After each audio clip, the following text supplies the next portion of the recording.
Hello everyone, welcome back to my channel commerce enlightenment. चलिए आज की वीडियो में हम लॉ ऑफ डिमांड यानी कि मांग के नियम को डिस्कस कर लेते हैं। स्टार्ट करते हैं। लिखा हुआ है, in our daily life it is normally observe that decrease in price of a commodity leads to increase in its demand. That means अगर आपका किसी वस्तु का प्राइस, ये आप डेली नॉर्मली ऑब्जर्व भी करते होंगे कि किसी वस्तु का प्राइस अगर कम होता है तो उसकी क्वांटिटी डिमांड बढ़ जाती है। लेकिन इसका अपोजिट, अगर किसी वस्तु का प्राइस बढ़ रहा है तो आप सोचोगे अभी महंगी है तो छोड़ो, बाद में ले लेते हैं। या फिर आप सोचोगे अभी महंगी हो रखी है तो ज़रूरी हम ज़्यादा यूज़ करें, थोड़ा कम क्वांटिटी में ले लेते हैं। तो क्या देखा जाता है, किसी वस्तु का प्राइस बढ़ गया तो उसकी डिमांड जो है, क्वांटिटी डिमांड, वो कम हो जाती है। ठीक है। Such behaviour of consumers has been formulated as law of demand. यही जो बिहेवियर है ना, इसी को बोलते हैं लॉ ऑफ डिमांड यानी कि मांग का नियम। आगे है, law of demand states the inverse relationship between price and quantity demanded.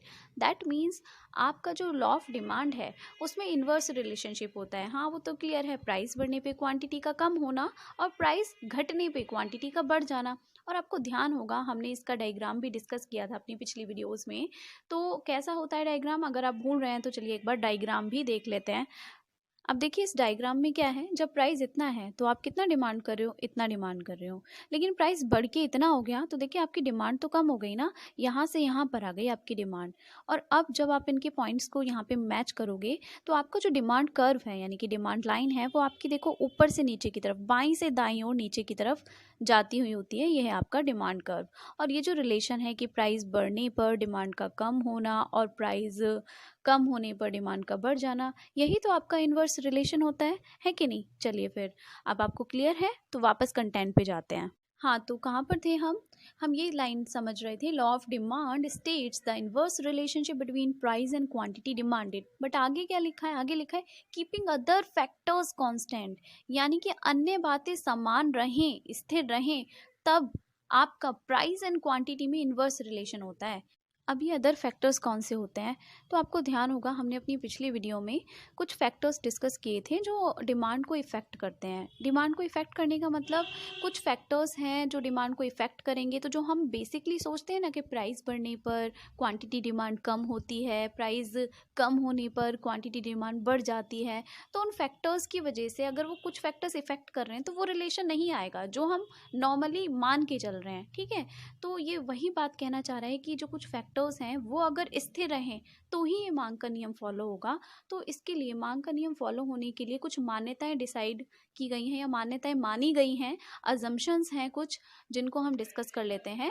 अगर वो अजम्पशंस फॉलो होती हैं तभी आपका मांग का नियम भी फॉलो होता है। तो चलिए देखते हैं मांग के नियम की मान्यताएं यानी assumptions of law of demand. पहला पॉइंट है, पूरक तथा स्थानापन्न वस्तुओं का मूल्य अपरिवर्तित रहता है तब। दैट मीन्स आपको ध्यान होगा, जो हमने पढ़े थे इफेक्ट करने वाले फैक्टर्स, तो वहाँ पे रिलेटेड गुड्स की बात हुई थी, तो ये उन्हीं की बात हो रही है यहाँ पे। पूरक और स्थानापन्न वस्तु रिलेटेड गुड्स जो होते हैं, अगर उनके प्राइस में कोई चेंजेस नहीं होता है तब आपका लॉ ऑफ डिमांड फॉलो होगा। सेकेंड पॉइंट है, उपभोक्ता की आय स्थिर रहती है, यानी कि उपभोक्ताओं की जो इनकम है ना, वो ना तो बढ़नी चाहिए ना घटनी चाहिए, क्योंकि इनकम बढ़ेगी और घटेगी तो हमारे price of law of demand को इफेक्ट करेगी। तो वो भी नहीं होना चाहिए, तब आपका लॉ ऑफ डिमांड फॉलो होगा। नेक्स्ट पॉइंट है, भविष्य में वस्तु की कीमत में परिवर्तन की कोई संभावना ना हो तो भी, अगर ये संभावना होगी तो इफेक्ट करेगा, लेकिन हमारा अगर लॉ ऑफ डिमांड आप चाहते हो फॉलो हो तो ये भी कंडीशन नहीं होनी चाहिए, यानी भविष्य में प्राइस में कोई चेंजेस ना हो।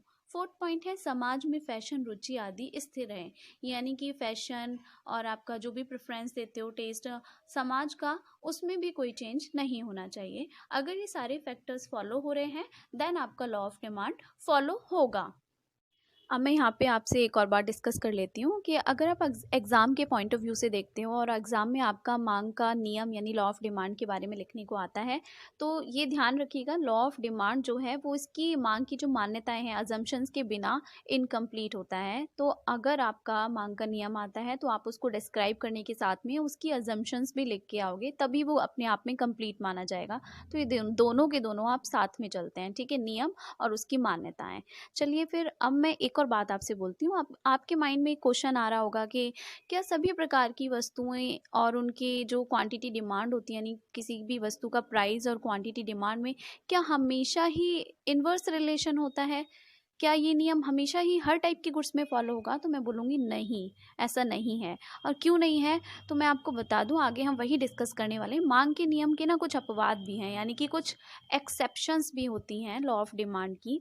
यानी कुछ इस टाइप की वस्तुएं होती हैं जिनमें प्राइस बढ़ने पर हम बेसिकली सोचते हैं प्राइस बढ़ रहा है तो डिमांड कम होगी, लेकिन नहीं, इसका अपोजिट होता है। प्राइस बढ़ रहा है और डिमांड भी बढ़ जाती है, प्राइस कम हो रहा है डिमांड भी कम हो जाती है, तो वहाँ पे ये नियम फॉलो नहीं होता है। ठीक है, तो अब हम देखने जा रहे हैं मांग के नियम के अपवाद। अब आपको आपकी स्क्रीन पे दिख रहे होंगे मांग के नियम के अपवाद, यानी exceptions of law of demand, जिसमें कि पहला पॉइंट है प्रतिष्ठा सूचक वस्तुएं, यानी स्टेटस सिंबल गुड्स। अब ये कौन सी वस्तुएं हैं? तो मैं आपको बताऊं कि समाज में हर टाइप के लोग होते हैं, कुछ ना बहुत ज़्यादा धनी व्यक्ति होते हैं, लाइक आप टाटा बिरला अंबानी की बात कर लीजिए। ये लोग क्या होते हैं, ये लोग का समाज में एक स्टेटस होता है, तो ये उसी हिसाब से चीज़ें परचेज भी करते हैं।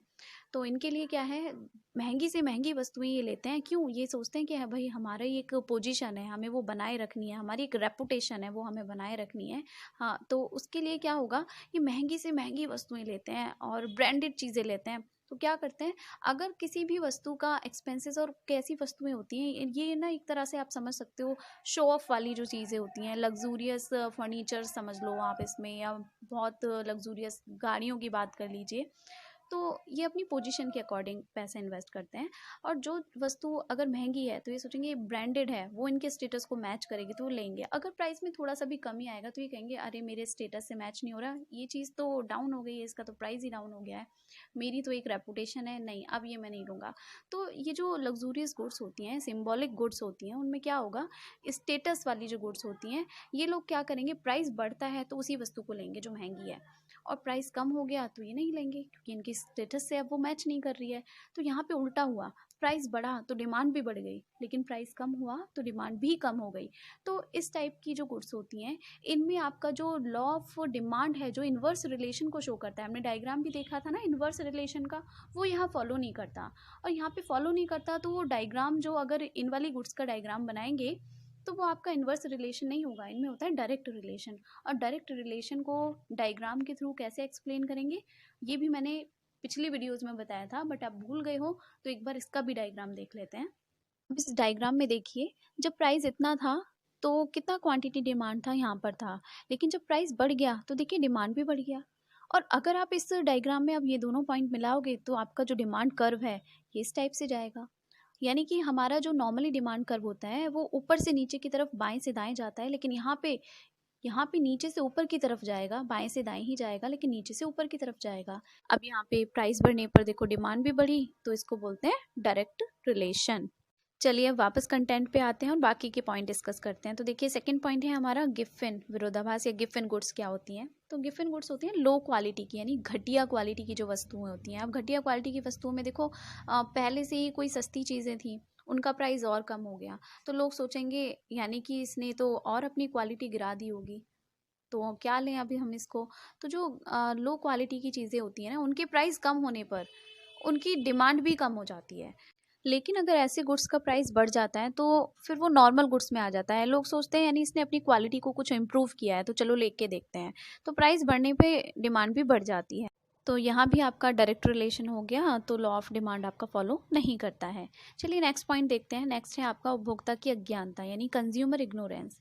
कई बार क्या होता है, हम लोग ये सोचते हैं कि कोई वस्तु है उसका प्राइस बढ़ रहा है तो भाई ज़्यादा महंगी चीज़ है तो भाई अच्छी होगी क्वालिटी में, ले लेते हैं। अगर प्राइस कम हो गया तो आप सोचोगे नहीं अच्छी नहीं होगी, हम नहीं ले रहे। यानी कि प्राइस बढ़ने पर तो डिमांड बढ़ जाएगी इस टाइप की, अगर हम सोच रखते हैं, और प्राइस कम होने पर उसकी डिमांड कम हो जाएगी। तो ये भी आपका एक अपवाद ही है, यहाँ पे भी आपका लॉ ऑफ डिमांड फॉलो नहीं होता है। नेक्स्ट एंड लास्ट पॉइंट है आपका अनिवार्य वस्तुएं, जो बहुत ही इसेंशियल गुड्स होती हैं, डेली नीड की वस्तुएं होती हैं, लाइक आपका गेहूं है, चावल है, आटा है, दालें हैं, ये इंसान को चाहिए ही चाहिए, नमक है, दूध है। तो इनके प्राइस में चेंजेस होता भी है ना, तो भी इनकी डिमांड ज़्यादा इफेक्ट नहीं होगी, क्योंकि ये डेली यूज़ की चीज़ें हैं और लोगों को चाहिए, चाहे किसी भी कीमत पे मिले। तो चाहिए, तो यहाँ पर भी आपका लॉ ऑफ डिमांड फॉलो नहीं होता है। ठीक है, तो आज हमने लॉ ऑफ डिमांड को कम्प्लीटली डिस्कस कर लिया, उसकी मान्यताएं डिस्कस कर ली, उसके अपवाद डिस्कस कर लिए। आई होप ये वीडियो आपको यूज़फुल लगी, and if you think it is useful to you then please like and share it. Thank you for watching this video. मिलते हैं नेक्स्ट वीडियो में। Bye bye.